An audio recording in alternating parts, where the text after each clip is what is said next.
Are you all set? Okay. Uh-oh.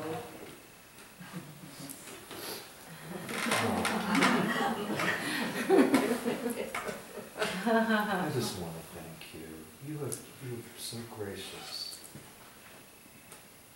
to be willing to share your story, this incredible story God has written in your life with everyone. I know that there have been the highest highs. Okay. In fact, one for Dulce. Uh-oh. Okay. Do we know which number that one is? Hold on. Yeah. You're gonna hear my accent. That's right. Test. Low, low. No. Is okay? I think it's good. That's not real good. Let's go loud. Let's do it. Don't make it too loud.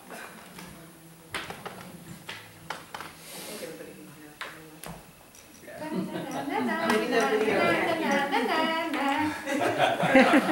You look like a little girl. It's strange when your feet don't touch the ground. That's exactly what But you have seen some of the highest highs. In fact, you've been taken in visions to places in heaven that just where you Try and use it. The Lord is taking you in visions and in the Spirit, even to places in heaven that where you fellowship with the Lord, and at the same time you've seen some of the lowest in reading the accounts of your life, things that are just unimaginable to me, that I can't even grasp with my mind. But let me say this, here you are, a white woman who grew up in Africa with a Hispanic, with a Latino Portuguese background. So you are my favorite Caucasian, Hispanic, African American person I've ever met. I carry all the world on my I imagine when you fill out an application, you just check all of the above. Yes. Well, for a long time I was trying to figure out what was my citizenship, because I didn't know what was, because my documentation is Portuguese, but I never had been in Portugal, and I was born in Africa. That was a colony. Angola was a colony of Portugal. So then I moved to Brazil, but I never got citizenship. I never felt like getting a citizenship. And then I came here and I was deported. So where am I from? And I said, or Atlantic Ocean, or so I know for sure I'm from heaven, but Yeah. So I'm getting there for citizenship, American. You have a royal citizenship. I know, my daddy tells me. Oh, Father, I just pray that you would just enfold us in your arms this morning, that you would share your heart with us, that we would see you and understand more of your ways, God, more of your love for us, because you are utterly faithful, God. You are utterly and completely and absolutely faithful in every way, Lord. And we thank you for that. Yes. Thank you. And as I look at your life, it's amazing how you have gone from places where it was so beautiful and wonderful to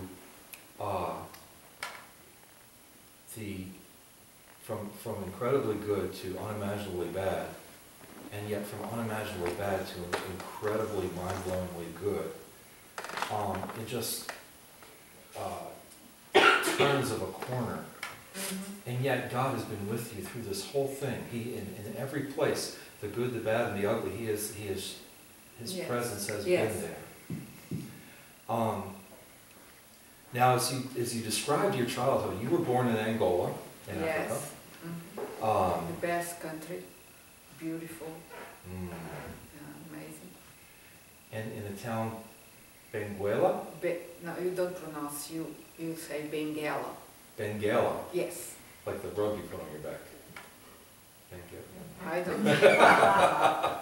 I don't know that word. It's a cream if you have that. Ah, But- Jesus. Ben Gala, and that's on the coast. Yes, Okay, I was looking at some pictures online. You mentioned that it is the most beautiful city in Angola. yeah, yes, it was known as the garden, the city garden of Angola. Yes, beautiful flowers and trees and flowers all over. Acacia, I don't know, acacia was the name, I don't know in English, were the famous, like the trees, the streets were with those trees, like red and orange, and it was beautiful. It's beautiful. I don't know, now probably it's not as beautiful. I understand. Somebody told me at PRS the other day, acacia wood, and he was a Christian. He says, that's the wood that they made the Ark of the Covenant out of. So, Yes, that's what it said. Yes, yeah. yes. I haven't think about that. Yeah. And growing up now, aside from an infection that you battled for a short time, and I'll come back to that later, you had really a wonderful childhood. I did. Do you want me to share? Yeah, I love her. You had a twin brother? Yes, I had. I was twin with my brother, and everything was perfect. We didn't have TV, but everything was perfect. When I look, it was perfect in the sense that we could run around, we could play around, and my grandparents, they lived in the jungle, and that was my favorite time when I would go on vacation there. And my grandfather, he was one of the first pioneers there in that place with the tribes and stuff. And he would tell us stories that he went through and his adventures. And it was the best time that we would run completely free and play. At the school, we had a European school, which was the non-school, which was like we had to learn English and French. Our native language was Portuguese, and I learned some of the dialect of the tribe that was nearby. And we grew up with no traumas or with absolutely anything that I could say was this is wrong, this is bad, because we all knew each other. It was a small town. Everybody grew up together. We had the same principles, and our house was right in front of the beach, and so we would go and it was hot, and there was no air conditioning, of course. And we didn't have hot water, by the way. We always would take showers with cold water, and it was Kept it fine. lively. Yeah, it was. Yeah, I'm sure you never had to bang on the door because someone was taking too long. No, no, but it was. We would go to the beach. My father would take us every day around 5 in the morning or 5:30, and we would go to the beach. My brother and I, my dad. And that's how he taught us to swim. And I think I learned to swim at the same time I learned to walk. It's just crazy because the memories I have was my dad with us, teaching us how to swim, and then my sister was born 6 years later, and she'll join with us, and we'll just be there until 7, and then we go home, take a shower, have breakfast, and go to school. And we will have school all morning until 1 o'clock, and come back home and eat lunch with everybody, all family together. My father would go back to work, and we would do our homework. We were involved, I was involved in paintings and playing piano. I played classic piano for 9 years, and You had your own piano. I had my own piano. I was beautiful. I made a surprise to my dad when in his birthday. He didn't know I was learning piano. And I made a surprise. I began to play piano in a house of one of my cousins, and he was like looking at me like, he didn't know. So it was really special. And I was involved in gymnastics and dance and all that stuff. So I had a full childhood, the most amazing childhood. Girl could, and my dad would buy me all the dolls that I liked. It was a kind of competition between me and my cousin and between the two fathers, because I want the best one and he would buy me, and then my cousin wanted, then my uncle would buy her, but my dad always wanted to give me the best. Cool. I took advantage of that. One interesting thing was that although there was not a lot of affection between me and my dad and my mom, my brother always was very sick sometimes, here and there, and then they would have to take care of him, and I was always by myself, mostly playing. And then when my sister was born, then she became my doll, and I would play with her all the time. We had good times together. Basically was perfect, was good. In fact, you described it in one paragraph as being like paradise. Yes, it was a paradise. You were It even was. in love a little bit. Huh? You were even in love. Oh yeah.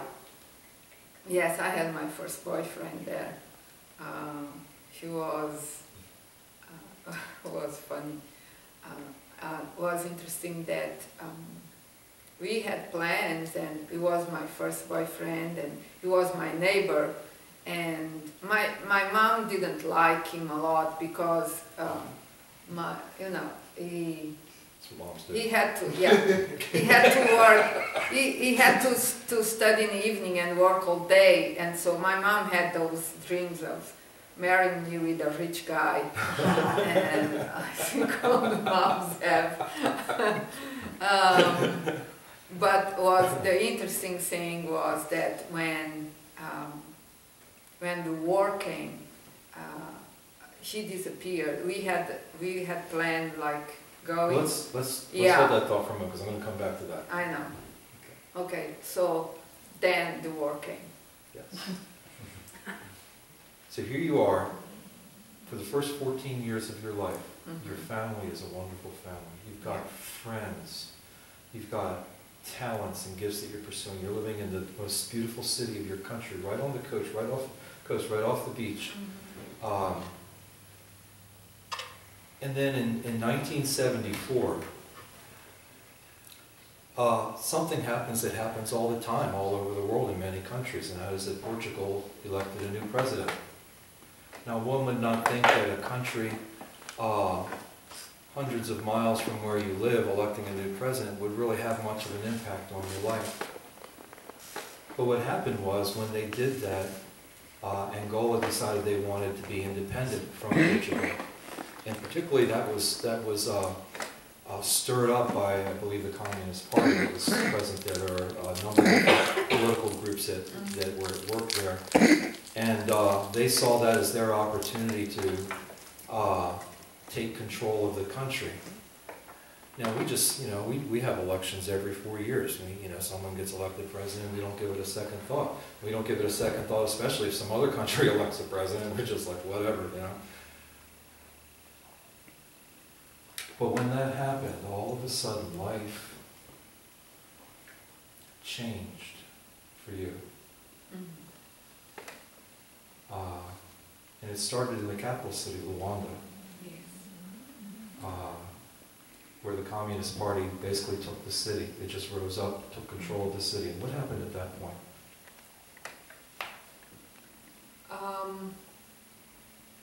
Yeah, everything you said. Did you research or something? Because everything you said was right. I read a book. Yeah, I explained that, yes. What happened was that for many years, since 1960, Angola wanted the independence. Actually, all the colonies of Portugal want the independence from Portugal. and Mozambique as well wanted independence. And so they began to form some, what we call the guerrillas in the jungles, and some of those were supported by communist parties that were formed by Cuba and Russia, and the other party was supported by the United States and South Africa, and that was like, they would call socialist, but was more like what we believed.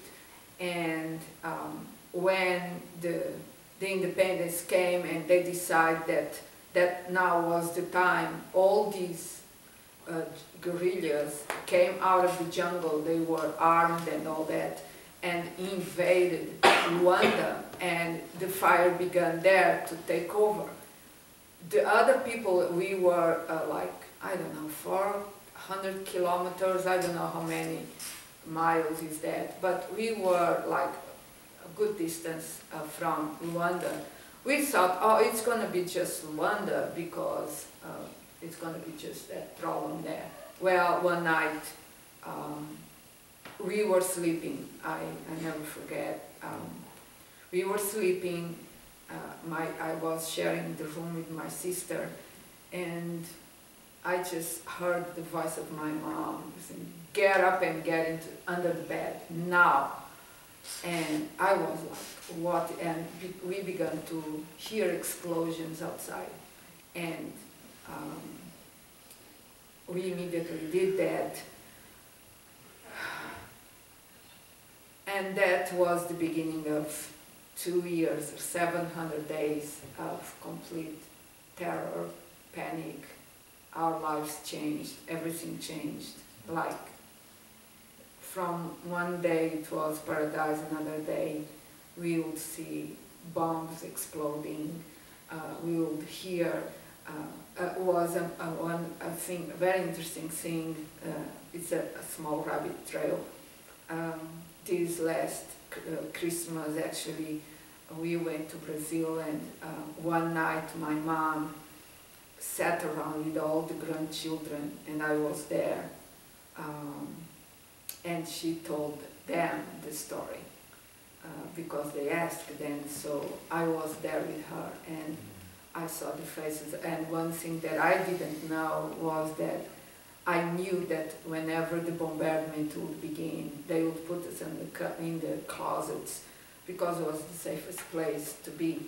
And we would spend our nights in the closets. And one day in the morning, my mom took us out, and I was bleeding, complete blood coming out of my legs here, from here. And she went to see that I was shaking so much that I hurt myself. My legs would hurt so much. I would shake and shake that I began to bleed. I formed injuries, and then they had to put a pillow between my legs so that I would not hurt myself. And we had all kinds of traumas there. We saw people being killed. We saw one time we were going, driving, my dad was driving, and we were in the back, and suddenly we saw a truck throwing stuff on those holes on the roads, and we realized it were bodies. We saw one of them, our neighbors even bought a jaguar, yeah, and to protect the house, they end up killing the jaguar and killing him. People began to flee in caravans to South Africa. That was frontier with Angola, and most of them, they couldn't make it. They were caught in the roads, and they would be killed, all families, and burned. They burned babies in front of moms. They raped women in front of husbands. They,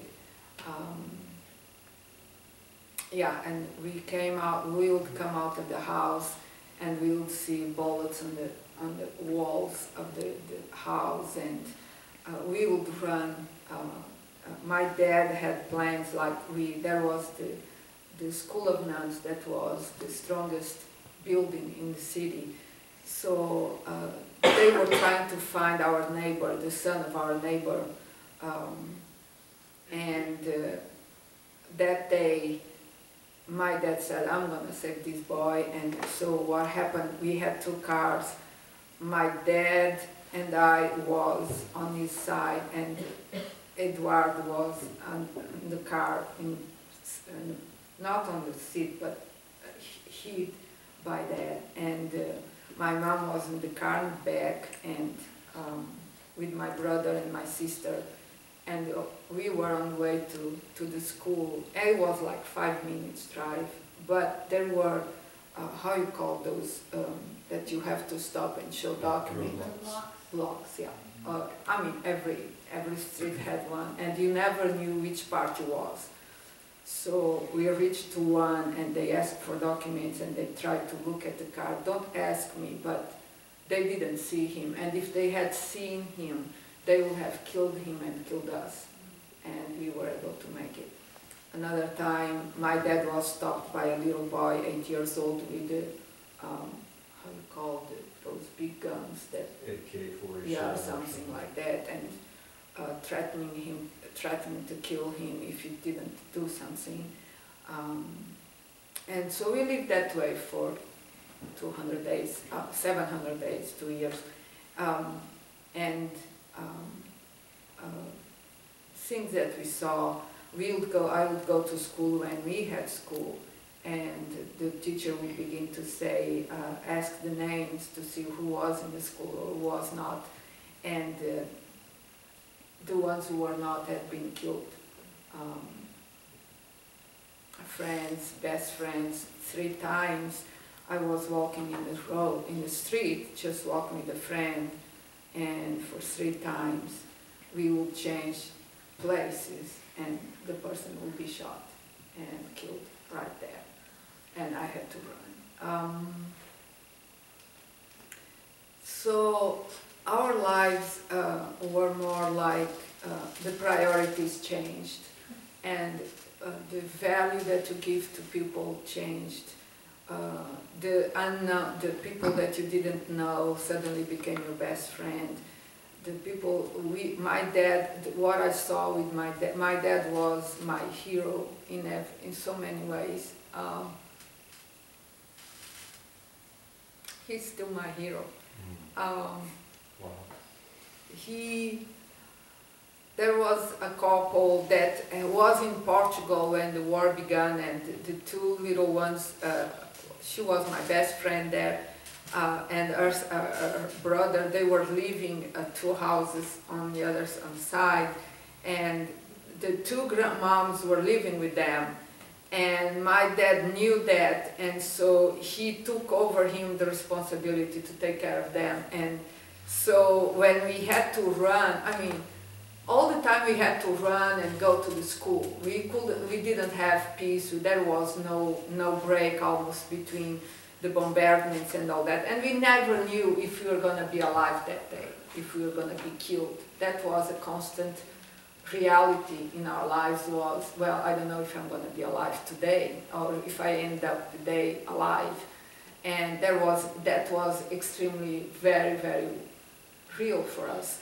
And my dad, you know, those ladies, they were widows, so they would all dress in black, and those big and heavy clothes and dresses and pockets everywhere. And so they were at home trying to put their gold stuff on their clothes, and we were waiting for them outside, and my dad just run and grab them and you just go now and put, and they were screaming because they want the gold, and my dad said, you forget that, don't do it. And so he took the kids and we ran, and one time I was in the school that was protected, and there was a very short break. My dad had to go to the office and took my brother. I was in the school with my sister, and my mom went to the house just to check if it was still there or see the damage, and then bombardment began. And I said to the nuns, well, my mom is coming, and somebody has to open the gate, and nobody want to open the gate because there was a garden like from here, I don't know, 100 meters or something. You had to run, open the gate, and come back. Well, I jumped the window and I run to that gate, and I remember the bullets all over coming, and not one touched me. I run to that gate, I opened the gate, my mom came, I opened the door and threw, it seems like those movies, Crazy. And there was like pillows. Don't ask me, I didn't think about, oh, you can die. I mean, it had become so normal for us that, well, whatever, if I have to die, I'll die.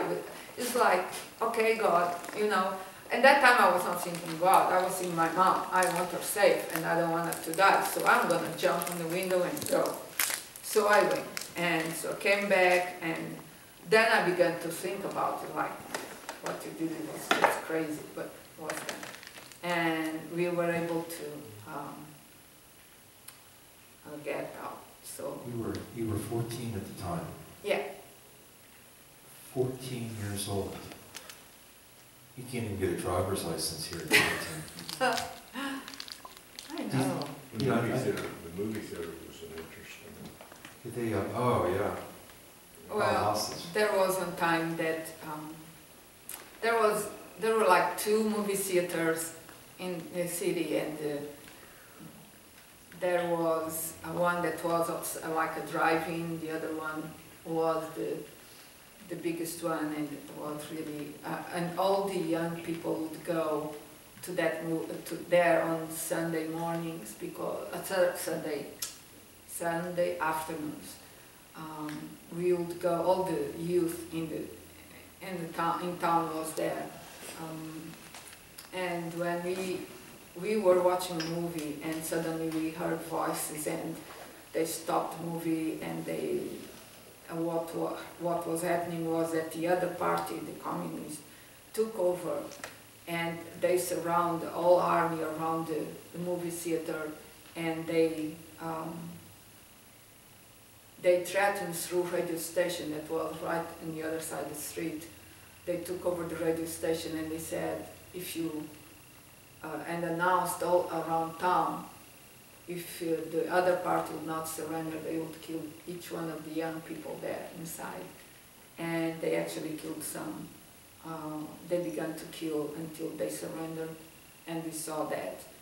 And they would pick up here and there, and I had some friends who were killed. And but that was one of the, all the parents, all the towns surrounded around the other side. There was like the building, the army around, and then all the parents in the whole town surrounded around, crying and screaming and begging, and was terror. We lived in terror complete, and you don't realize, I don't know, it was God. God was there. Yes. You know, I think about the 14-year-olds of our country,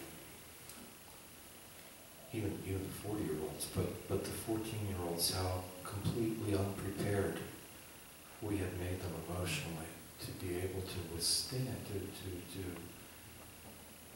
cope with an unimaginable situation like that. I mean, here you are, growing up 14 years of paradise, wonderful relationships. In a moment, your world is plunged into unimaginable Hell. Darkness, into hell on earth. You lost so many friends. You saw so much that no one should ever have to witness, particularly a young 14-year-old teenage girl.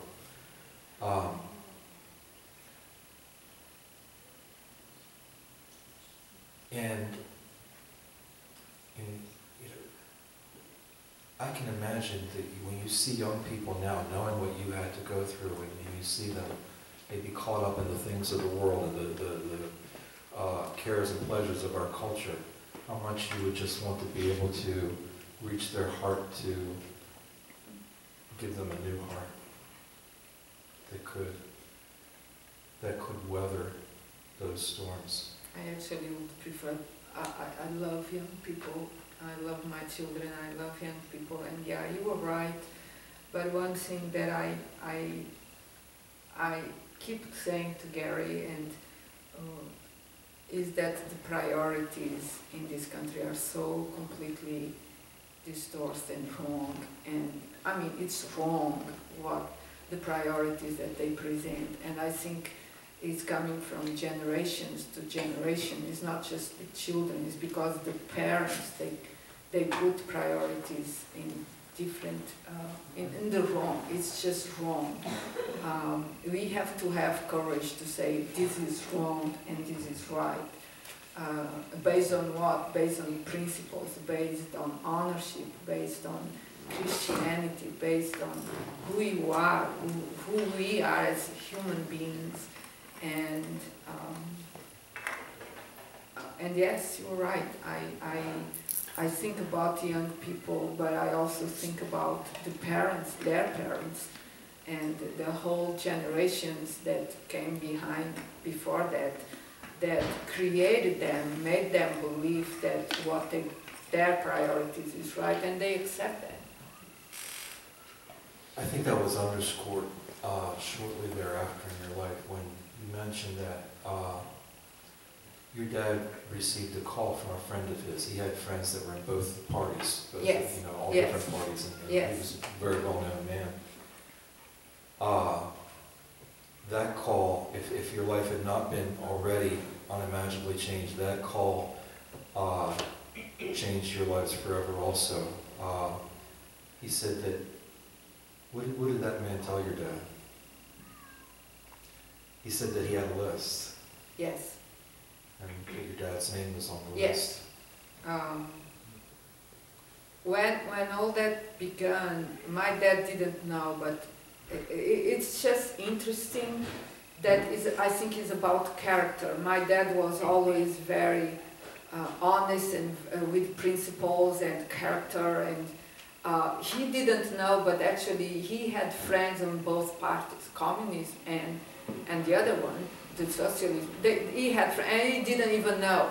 He became friends just for being friends, and they didn't tell him. And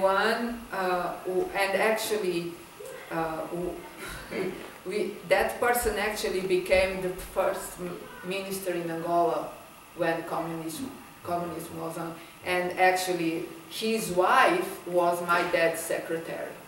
Wow. His wife was my dad's secretary, and my dad went to their wedding, and they were, and my dad always treated her very well, always helped her and took care of her and all that, and they were like godfather and godmother, my dad and my mom, on their wedding, but my dad didn't know that he was in the Communism Party. When all that was going on, was around September. That's when we left in September 23rd. So it was at like a week or two before that that he called my dad and he said, "Look, Orlando, I have a list of people that the party wants to kill because of money or because whatever." And my dad never explained exactly, but what I know is that he said, "If you don't leave in about a week, all your family is going to be killed. So we suggest you to leave now." And I remember one night he actually went to our house with his wife and he said goodbye to us, and the next day we left. Meanwhile, I had an uncle. He was one of the directors of a porto, one porto that was 15 minutes, another town, 15 minutes from our house, our city. And my dad called him and told him, and so he said, okay, there's I would say a fishing boat or something, I don't know how to describe it. It was a small boat, was leaving, and he said, we have to do that, we have to leave, and right now. And so we left everything behind. We left house, we left clothes, we left piano, we left, my mom left everything she ever dreamed in a house, and we had to run. We had to run for our lives.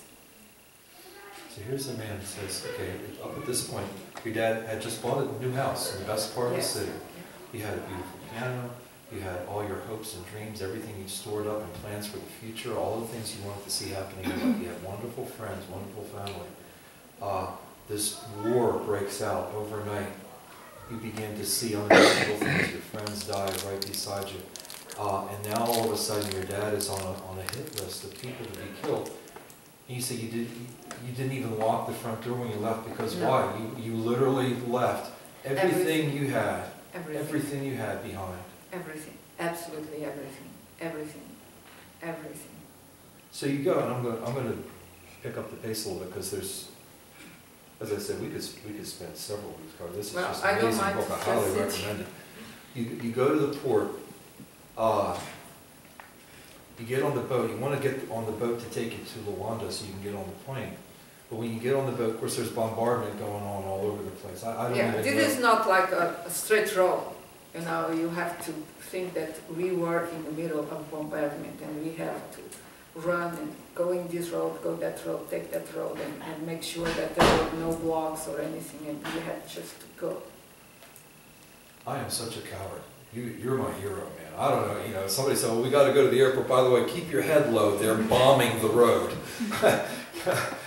Yikes. So you get there, and of course the whole country is in turmoil and upheaval. So you get there, and you want to just get on the boat to get to the airplane, but you get to the boat and there's not enough room for everybody. And women were trying to hand you their babies, so that just to abandon them to you so that the babies could live.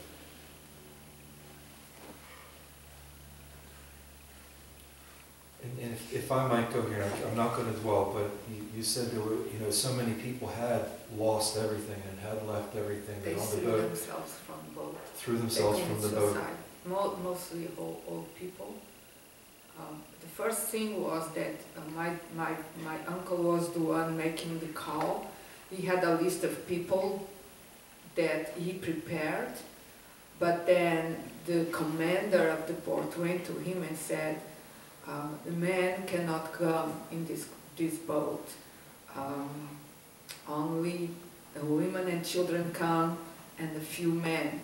And one of the men would be my uncle. And, well, my dad would be out on that. And somehow, and my uncle knew that. So somehow my uncle made a sign to my dad when we entered, and my dad entered, and nobody said anything. So I think he ran to a bed. In the boat there was, I think, 1 or 2 bathrooms, and we had to spend like 2 nights, 3 days going. No food. No food. No water. No bathroom, 2 bathrooms. And we slept on out like. How you call The deck? the deck? Yeah, that's where and my mom put the newspaper there, and that's where we slept, like together and crying and all that. We didn't have anything. There was no luggage or any of that, so we just. Of course, you get to the airport. They're bombing the airport. Well, yeah, we arrived. Yeah, we arrived there. There were a friend of my uncle that was waiting for us there, and he took us to his house. So right there we didn't, and my grandmother was there. My grandfather had died like 4 years before, and my grandmother was alone in the jungle, and she was a very strong woman in the sense of will, personality. She was a warrior. She was, I think I inherited a lot of her, but thank God for that. Like, I'm going, I don't care. Well, she was so bold that some people the people that invade the communism, they invade that place there, because this was going on all over Angola. The people invade there. She had a bakery in the jungle because that's what she did, was the bakery. She would do bread and other stuff for the tribes and for the few people that were living there. So they want to throw, they want to throw her in the furnace of where they would cook the bread. And her driver, that was one of the guys of the tribe, he said, I'm gonna take you to Bengala because this is not good for you. And she was ready to face all of people, you know, call them names or whatever. So anyway, he took her, I'm telling you, he actually grabbed her, put her in the car, run, and they drove all night through the desert, through the jungle and through the whatever, and they arrived in our house. Like, surprise, surprise, grandma is here, you know. Wow. That's how what happened. And that was like a week before we left. It was like God looking and all that. So she was with us also in the boat. And she was with us in the, I love my grandma. I can't wait to see her in heaven. Missionary. Now, okay, so you get to the airport, eventually there's a woman gathering people to go to Brazil and make Yes. the decision, and you guys are able to go there 18 Yeah. hours. You arrive in Brazil, okay. 1 in the morning, Sunday evening. At that point in your life, as a 14-year-old girl, you had nothing left. Literally everything in your life had been taken away. And you made this statement, you said, what really matters in life, when you have lost as many friends as I have lost, you learn that material things are not important. Most of my friends were killed, and those who weren't, I never saw again. But at that moment in your life, when I just can't even imagine. You know, we fight so hard to hold on to what we have, what little things we have. And when you're in that place, many thoughts must be going through your mind. I want to just touch on those for a moment. Since that, before I do that, let me just say, since that time, you have obviously, God has done so many amazing things in your life. If that was the darkness, God has shown you favor and grace. You have seen signs and wonders. You've had visions and dreams, angelic visitations. You have, as Paul said, I know how to be abased and I know how to abound. And you have walked in the shoes of all of that. But at that point, as a 14-year-old on a plane landing in a country you've never been before, where the doors are closed to go back and you have lost literally everything, what was in your mind at that point? I mean, obviously, if you knew then what you knew now, you'd be like, well, okay, no problem, we'll just cruise. But at that point, did it seem hopeless at all? You know, it didn't seem hopeless at all because my dad and my mom were there. Wow. I remember so well to spend that night in the plane. We arrived in the evening, 1 o'clock in the evening in Rio de Janeiro. But I remember looking back on the way, going up to the airplane, all the army surrounding us, and they actually kicked some in the head, some people that were going into the plane. And with my dad and my mom holding our hands. And when we arrived, I remember, so it's like going back, when the plane was like going up, my dad and my mom, they just hugged us, they just held us, and we all were crying. We all were crying and crying and crying, and everybody in that plane were crying. It was not just us, it was a complete silence. And just tears and tears and tears for hours and hours, because we were literally leaving everything behind, not thinking that we would ever be able to go back. That was like something that it was heavy, it was real, it was like we are leaving this place. forever. This is forever, and we don't know what's gonna come ahead of us. But we had to face whatever. We had to face it, and we left. But I never felt fear or insecure, because my dad always granted us the security. I knew my dad was find a solution. I had no doubt in my mind that my dad will have a solution for us. And he did. And he did. How priceless is a good dad, a good father? Yeah. How absolutely priceless. Now you do a lot of inner healing ministry, you work with Sozo a lot. You do a lot of all kinds of ministry. If you were to see somebody, you probably do on a regular basis, who is potentially facing disaster in their life and is laboring under the weight of that fear, how would you encourage them? What would you say to them? It's just momentary. I have learned, John, let me explain. When I was interesting that God gave me the revelation, and I want to go back to my grandfather when I had the injury, because it makes all sense. When I was in first grade, a mosquito bite me here. You can see the scar here. A mosquito bite me here, and there was such a terrible infection that the doctor said that I had to amputate my leg. And so there was some missionaries from Adventist church close to my grandfather's house. And my mom, the first thing she decided to do was to take me there for treatment. So notice that there was, the jungle, there was no electricity, no phone call, no nothing. So I was with my granddad and my grandmother there. My mom went back home, and I stayed there for 6 months or something, with no communication with my family, just my grandfather and grandmother. And so I had to make a treatment in the hospital every morning and every evening, and was like 1 minute in very, very cold water and 3 minutes in a very, very, very hot water. And then they would put some kind of cream or whatever, and they would wrap my leg, and that was it.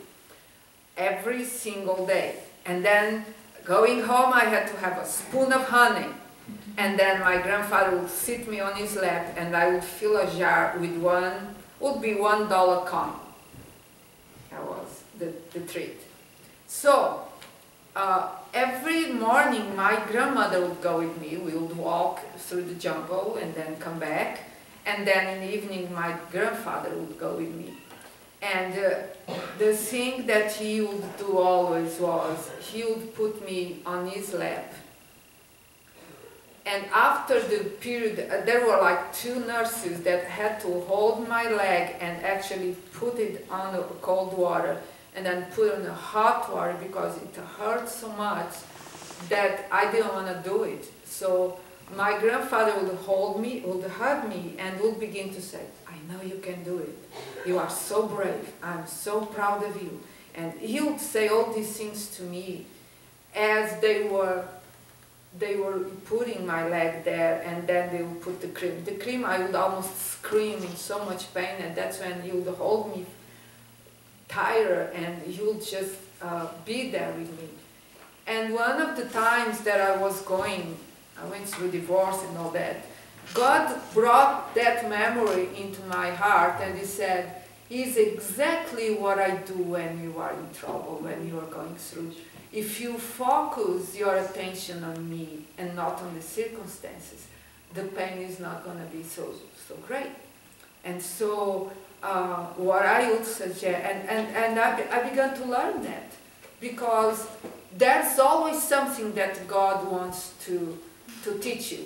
I've learned that whatever you go through, good circumstances or bad circumstances, or instead of you trying to blame people or trying to blame yourself or trying to, I feel like a failure, I feel like this or I feel like that, stop it. You know, I'm serious, stop it. That is not going to take you anywhere. It's like if you are having a negative thought, just have another thought. You know what? That one is going to take you. So why continue on that? Right. Stop it and change. You know, and it's just like, and I began to do that. I said, I'm refusing to be sad. I'm refusing to be a victim. I'm refusing to be defeated, because that's not what God called me to. Amen. That's not what God called me to. If I don't have a house, what a big deal. I mean, I have a big one in heaven, and I still don't have a house. We still don't have a house. It's one of my dreams. Of course it is one of my dreams. I cannot lie on that. But I'm not going to be digging in that or Right. making all these problems in my life just because of a house. Come on. You know, that's silly. That's not gospel. Now, if you say, my friend here needs words of encouragement, but he lives like 4 hours away from here, but he really needs encouragement, I'm going there.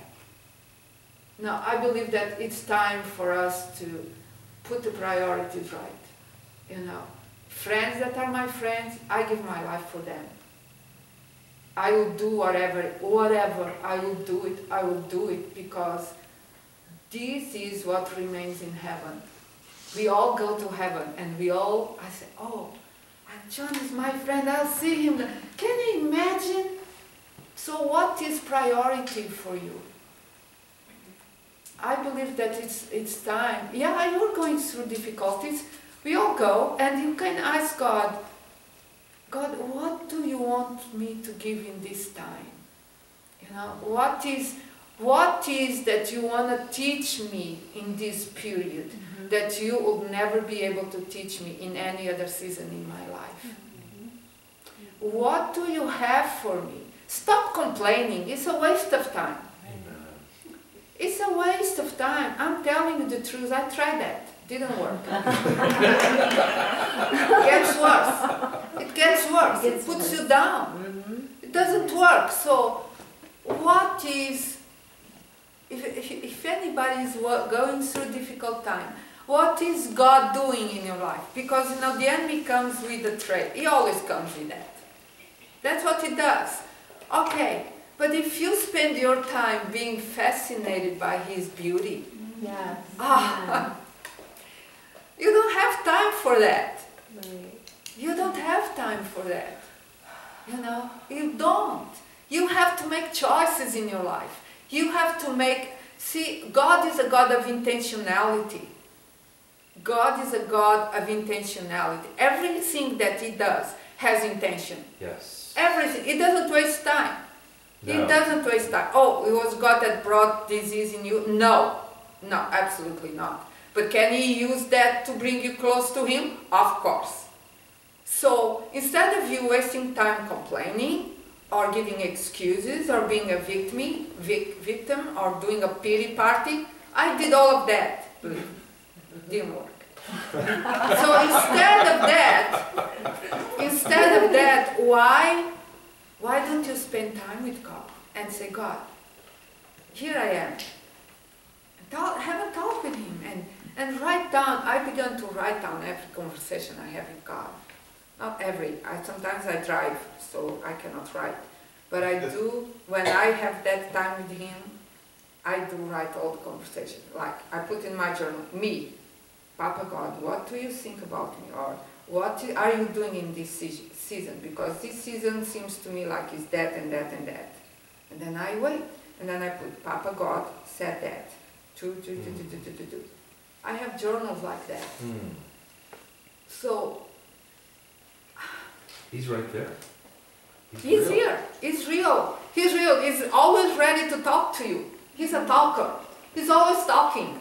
We just don't pay attention.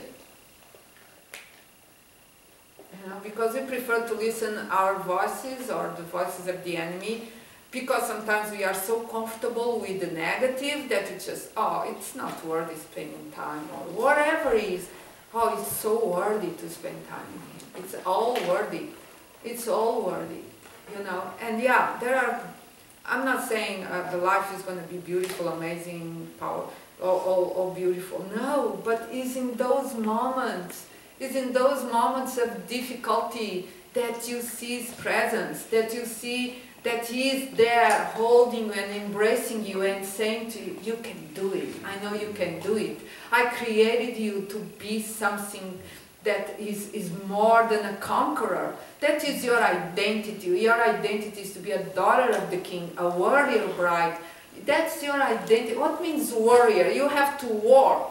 So if you have to war, and you have to war from a place of victory already, not towards the place of victory, because He already gave you the victory. So, you know, it's like, change your way of thinking. If it's not working for you, just change it, just repent. That's simple, you know, and let your heart be connected with Him. The songs that we played today was just, oh God, I can just stay here.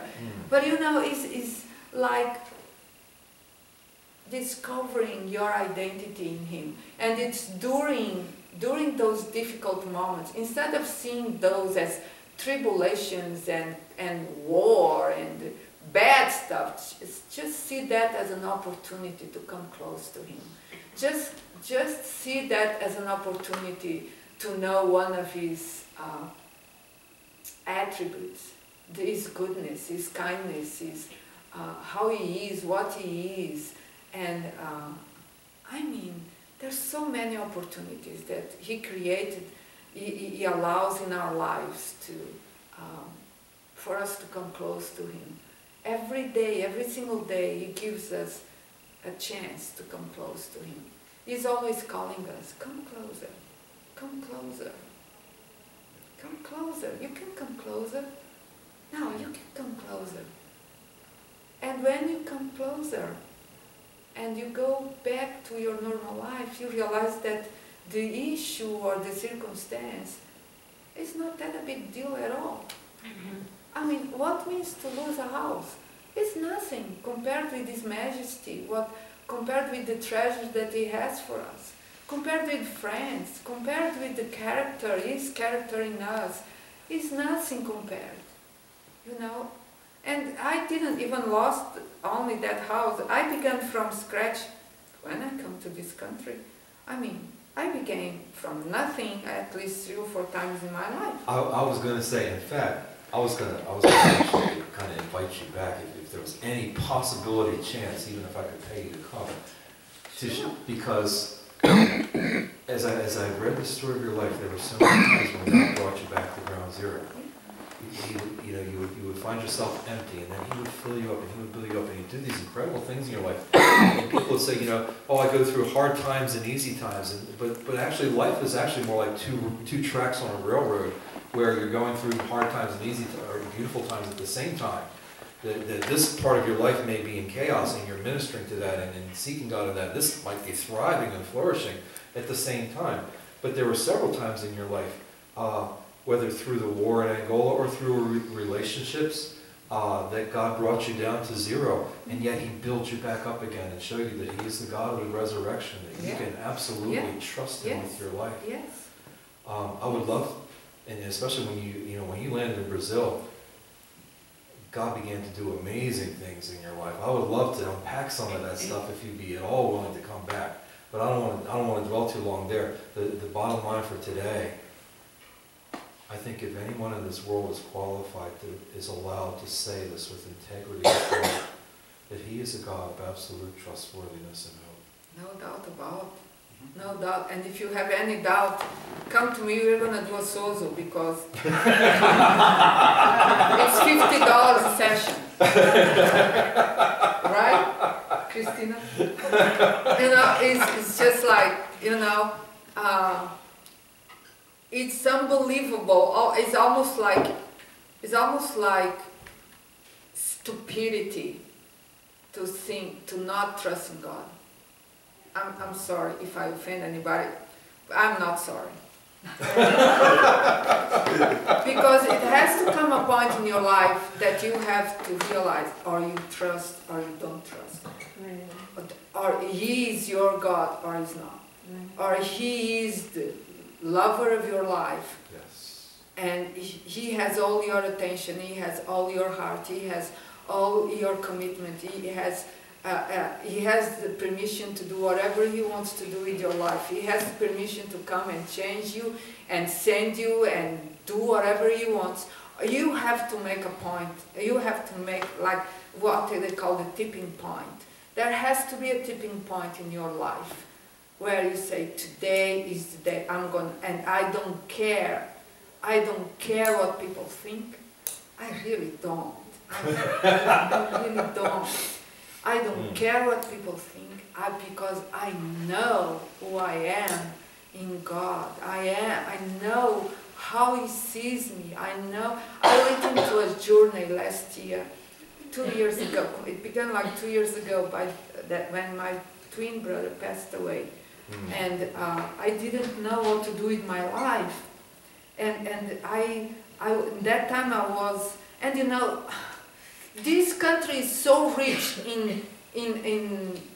with people that, rich I'm saying people that has knowledge, but people that has also a heart and passion. You can research everything. You have all the tools, you have all the resources, and you still struggle trusting in God. I mean, people in Africa don't even know how to read, and they are raising people from the dead, and because they trust in God. I mean, what's going on here? There's something that is not right. It's just like, what is going on in your life? What is in your life? Or, like we do in Sozo, what is the lie that you are believing? Wow. That is keeping you from having a closer relationship with God, or with Father God, or with Jesus, or with the Holy Spirit. What is the lie? Or if there is any unforgiveness. That is another stupid thing. Keep unforgiveness in your heart. For what? For what? To make yourself miserable? I mean, that doesn't make any sense. And I'm sorry if it seems unlovable, because I am a very loving person. Yes. But it comes a time where you have to stop it. Ultimately, whenever I'm speaking, I'd say, stop it. Stop it right there. Don't make excuses. Don't make excuses. Because you have a God of the universe that is your Papa. And He sent His Son, our big brother, to die on the cross, so that you can have access to anything in heaven. And not only that, but the same power that raised Jesus from death, Holy Spirit, lives within you. Yes. So, what do we have to complain?